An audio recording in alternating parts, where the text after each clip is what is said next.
El pasado martes 30 de abril, el presidente de México pues firmó y publicó el decreto para la creación del Fondo de Pensiones para el Bienestar, que entró en vigor entonces a partir del 1 de mayo, del día de ayer, al que falta revisar las reglas de operación, que es lo importante, claro, que es, digamos, lo fundamental para ver cómo se va a dar esta dinámica, pero que a grandes rasgos, pues lo que contempla es que aquellas pensiones que, producto del trabajo de los colaboradores que a los 70 años estén en sus afores y que no hayan sido tocadas, que estén como cuentas inactivas, pues se vayan a un fondo de pensiones para el bienestar, que preferentemente sería utilizado para complementar las pensiones de otros trabajadores. Pero a ver, cuando escuchamos esto, suena muy bien para quien podría ser beneficiario y ver completada su pensión, pero hace falta sacar números de para cuántos alcanzaría y cuánto alcanzaría, y también está la pregunta de quién podría verse afectado, quién estaría en riesgo de que de pronto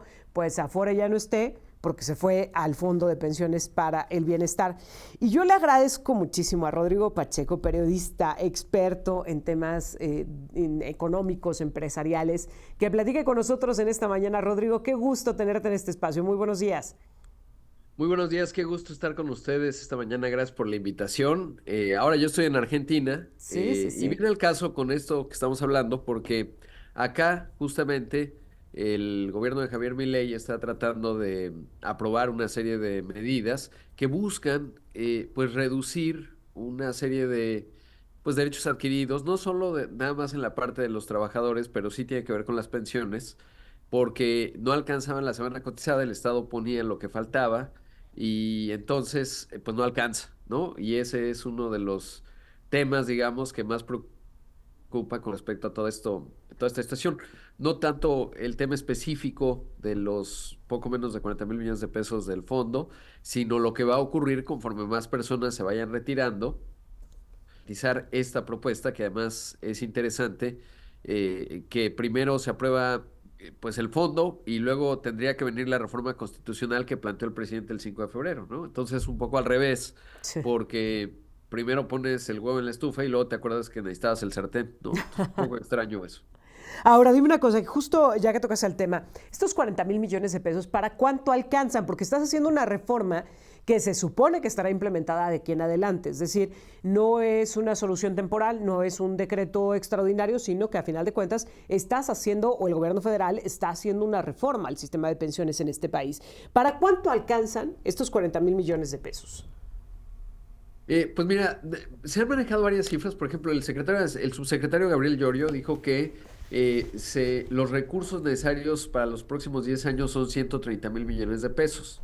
Es decir, pues estos 40,000 millones de pesos serían prácticamente poco menos de una tercera parte de lo que se estaría requiriendo. Probablemente para este año y el que viene no habría necesariamente tanto problema en términos de este monto, pero lo que, digamos, si falta una cifra específica de esa cuánto va a alcanzar, o sea, para responder a la pregunta concreta, pero parecería que no va a haber problema en este y el siguiente año.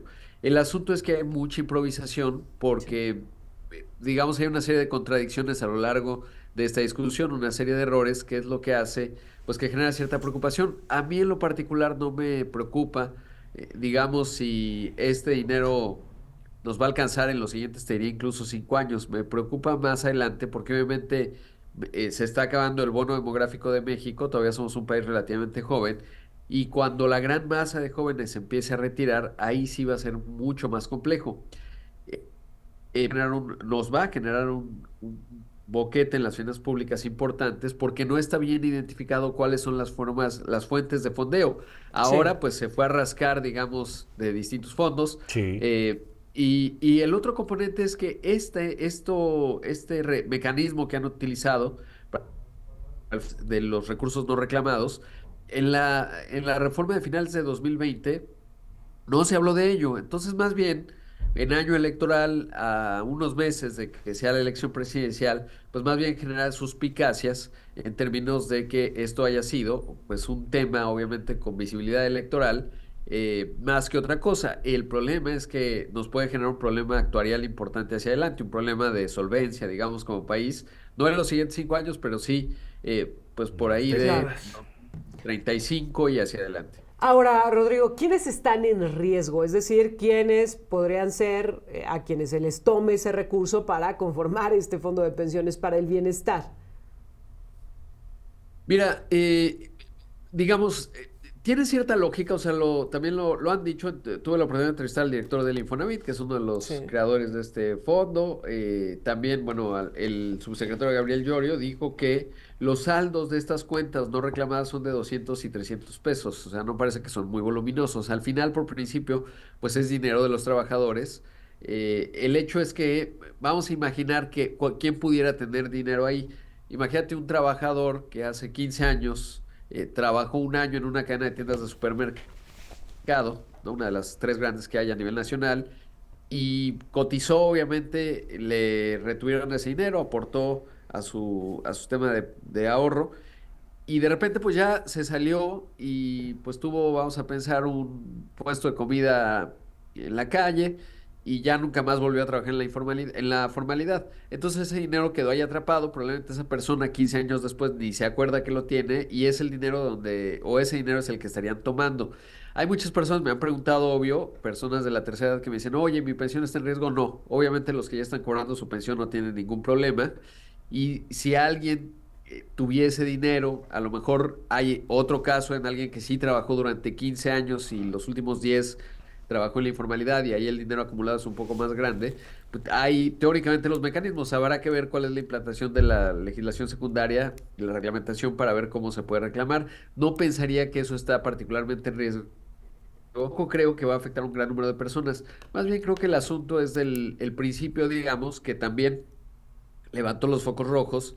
Me parece que por el grado de improvisación, por ser en un Claro, momento político electoral muy específico, pues tomar dinero de los trabajadores como sea, ¿no? Es decir, claro. es un mal precedente. Y luego, una serie, es lo que decíamos, por ejemplo, el presidente decía, de la rentabilidad de las obras emblemáticas se va a pagar.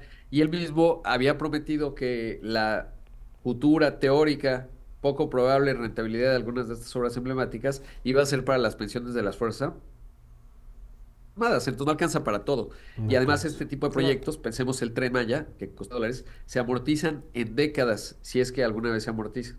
Sí, que este es el gran tema, ¿no? De si realmente de ahí va a salir dinero, del aeropuerto, del Tren Maya, etcétera.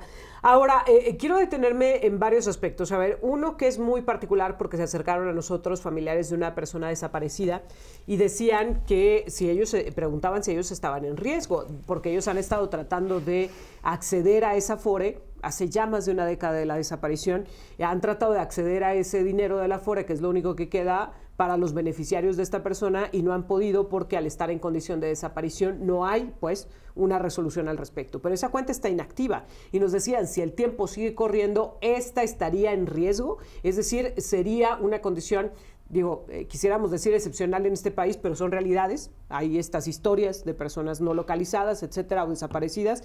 ¿Ellas estarían en riesgo, estas cuentas? Pues si la persona desaparecida, o sea, la verdad, es un caso pensaría, y es por intuición porque, bueno, ya ves cómo es complicado a veces la interacción con el gobierno, pero si esa persona desaparecida tenía más de 70 años cuando desapareció, pues sí, sí podría estar en riesgo. Si no, teóricamente, o al menos lo que se ha comunicado, no tendría que estar en riesgo, ¿no? Ahora, en la generalidad, digamos, en lo que ya mencionabas, este dinero entonces del Infonavit, por ejemplo, que se tomaría, ¿a qué corresponde? Porque hay una gran preocupación ahí de, a ver, tú lo decías, no nada más el simple hecho de tocar dinero de los trabajadores ya crea un mal precedente, pero en particular esta bolsa que aportaría el Infonavit, ¿a qué recursos corresponde? Sería el mismo caso, digamos, que los de las Afore, es decir, 70 años y no los recursos. reclaman. 70 años no lo reclaman y que probablemente van a ser saldos pequeños, ¿no?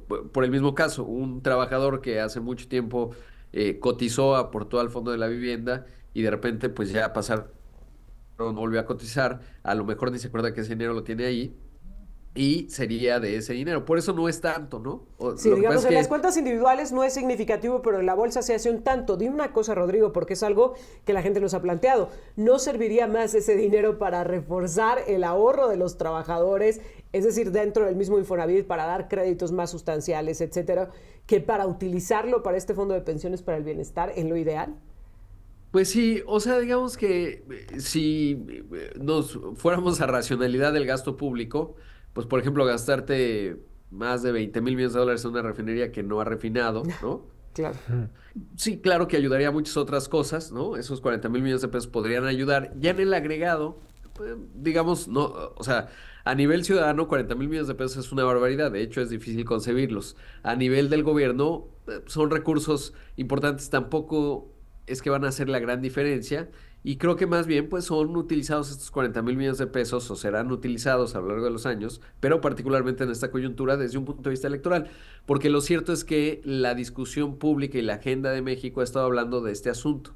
Y eso evidentemente, pues yo creo que la interpretación política ha generado dos lecturas. Habrá quien piense, oye, por la oposición se niega, ¿no? Y hace caso a la narrativa que ha planteado el presidente, en donde dice se oponen porque no quieren un retiro justo, lo cual pues no tiene mucho sentido. Y la otra parte, pues que dirá, yo no quiero que toquen el dinero de mi Afore, ¿no? Y ha levantado los focos rojos en muchos trabajadores. Yo creo que no, pues digamos, si la comunicación y el diseño de lo mismo, digamos, de esta idea hubiera sido estratégica, se hubiera comunicado desde un principio, hubiera sido mucho más ordenada, Claro. a lo No, mejor no habría tantos argumentos que nos generan tantas dudas, sobre todo porque ¿qué garantiza que en 2025, que va a ser un año muy presionado en las finanzas públicas, porque tiene que haber una consolidación? Dicen, bueno, pues ahora el 10% de las Afore se va a invertir en los Uy. proyectos emblemáticos en una gran bolsa para poder inyectar con poca transparencia, porque evidentemente muchos de estos proyectos no necesariamente van a tener rentabilidad y van a necesitar inyecciones de capital, Y que, ¿no? por cierto, el Pensemos en decreto algo. deja abierta esta que no posibilidad, Rodrigo, sucedió. porque no lo especifica. Sí. No dice que tendrá que ser exclusivamente utilizado para las pensiones, sino que dice preferentemente, ¿no? O sea, sí deja abierta esta posibilidad de que suceda esto que nos has dicho. Exactamente, y eso, bueno, estamos hablando de un fondo acotado, lo que no queremos es que vaya a crecer. Ahora, lo que comunican ellos desde el gobierno, dicen, bueno, el fondo lo va a administrar el Banco de México, que tiene mucha credibilidad, o sea, Sí. será una suerte, pues uno pensaría que sí, pero no se ha caracterizado esta administración por mucha transparencia, ¿no? Por ejemplo, Ujú. y por eso voy al tema de las obras emblemáticas, no es un tema ideológico, sino más bien cuando tú dices, oye, quiero saber qué contratos y cómo se asignaron en esta obra que iba a costar teóricamente 8,300 millones de dólares y costó más de 20,000, de hecho no sabemos exactamente cuánto, dicho por el propio secretario de Hacienda, más de 20,000 millones de dólares seguro, y no hay manera de tener transparencia porque como están a cargo de las Fuerzas Armadas, pues fue muy discrecional, ¿no? Lo mismo con las demás obras. Y entonces, pues ante esos precedentes, pues a uno como trabajador y como observamos, pues te genera muchas dudas, ¿no? Y creo que es Claro. ahí en donde está el A punto ver, Ahora, crítico. Rodrigo, pensando que esto realmente se haga como se está prometiendo, que realmente vaya a completar las pensiones y a reserva de conocer las reglas de operación, ¿a quiénes beneficiaría? Pensando que se van a hacer las cosas bien, pensando que efectivamente va a completar las pensiones, ¿a quiénes lograría beneficiar? Pues a un pequeño grupo de trabajadores que se están retirando con un monto promedio inferior al promedio del IMSS, que son poco más de 16,000 pesos, 16,500 pues mensuales, es relativamente muy acotado, de hecho no son muchos, ahora no tengo la cifra exacta, pero es realmente todavía un número pequeño de los primeros que se empezaron a retirar. Hay que decir que otro aspecto importante es que en la parte de la discusión, pues se ha denostado como si Ernesto Zedillo en el 97 hubiera sido una persona terrible, una suerte de Scrooge, y en realidad es porque México en ese entonces, en el futuro, pues iba a tronar el sistema, y es así que se tomó con mucha responsabilidad esa reforma. Quizás se podría haber mejorado más aportaciones, etcétera, pero bueno, en ese entonces se hizo con el margen de maniobra, y de hecho la reforma que logró sacar adelante este presidente a finales de 2020 es una buena reforma, porque iba de manera progresiva, con más aportaciones del sector privado, a aumentar lo que se denomina la tasa de sustitución, que quiere decir, bueno, pues el porcentaje de ingresos que tienes hoy con los que te vas a retirar en el futuro. Es decir, si hoy, no sé, tienes un salario, vamos a pensar 20,000 pesos, bueno, pues la tasa de sustitución actualmente es muy baja, anda por ahí del 30% de esos 20,000 pesos. O sea, estaríamos hablando de poco más de 6,000 pesos, que evidentemente una persona de la tercera edad no le alcanza, y Claro. se quiere llevar hasta un 70%. No hay un país en el mundo en donde tengas una pensión garantizada al 100%. ¿Por qué? Porque no alcanza. A ver, Claro. Rodrigo, en esta parte que mencionaba ayer la secretaria Luisa María Alcalde, que no solo era de dinero de Afores, sino del IMSS, del Infonavit y del ISSSTE, iría en este mismo, o sea, ¿venía encaminado en el documento o también se le agregó al final, como lo hablaban, bueno, hasta en el propio Senado cuando se aprobó la ley? Pues mira, que yo haya visto, porque fue muy desordenado todo este proceso, sí Sí. venían todos, ¿no? O sea, todos estos fondos. Lo que pasa es que cuando el presidente presenta el 5 de febrero, sí venía contemplado, pero pues no lo destacaron, ¿no? Ni lo comunicaron. Ok. Y entonces, súbitamente aparece y es en donde genera mucha inquietud. Rodrigo, ¿qué podemos esperar? Honestamente, como lo ves, lo decías con esta falta de precisiones, con el desconocimiento de las reglas de operación puntuales, con las fechas incluso que se han pautado para que esto pueda suceder, con los riesgos de la precariedad, pues, del dinero público. ¿Qué es lo que ves? ¿Qué es lo que anticipas que va a suceder con este Fondo de Pensiones del Bienestar? Pues mira, yo creo que todo va a depender, o sea, se va a tratar de implantar, lo dijo el propio subsecretario, dijo, ya me tengo que ir porque tengo que trabajar, o sea, no tienen una planeación estratégica, Claro. lo van a sacar adelante, hay que ver cómo sale el resultado electoral del 2 de junio, si logra una supermayoría poder, entonces, bueno, pues eso ya le va a dar una implantación y vamos a pasar a una fase distinta. En caso de que eso no ocurra, pues va a quedar ahí algo que habrá tenido una utilidad electoral en el corto plazo y que vamos a ir lidiando con ello. Hay que ver cómo va evolucionando el discurso. Una de las cosas que me ha llamado es que la candidata de la oposición ha dicho, no, pues yo voy a bajar la edad de retiro, ¿no? Y es totalmente absurdo y lo cierto es que se ha movido la aguja y muchas personas que a lo mejor no van a entender con suficiente profundidad lo que eso significa, van a decir, pues yo tengo un derecho adquirido, claro, qué buena idea. Y eso, bueno, pues no va a ser de todo positivo. Ahora, Claro. yo esperaría que las autoridades de Hacienda, las que ve la siguiente administración, pues tendrán que empezar a lidiar con la realidad y empezar a tratar de acotar, pues digamos, estos derechos adquiridos, o de otra forma vamos a tener un problema muy significativo. No les diría en los siguientes años, en la parte de pensiones, que ya es un problema, sino hacia adelante. Y un tema más, y ya con ese, les agradezco mucho la invitación. Hay que decir que además el 55% de los mexicanos que trabajan está en el sector informal, no Sí, participa de esta claro. discusión, la Claro. mayoría, y de eso no estamos hablando. Uy, qué tema. Claro que sí. Sí, Rodrigo, sí, te sí. agradecemos que nos hayas tomado la llamada, que nos hayas permitido platicar contigo. Saludos hasta Argentina y esperamos muy pronto que regreses por acá, a México y que podamos volver a enlazarnos. Muchas gracias. Claro que sí, muchísimas gracias a ambos, les mando un abrazo. Gracias, Igualmente, muy Rodrigo. buenos días. Rodrigo Pacheco, periodista, experto en temas económicos y financieros.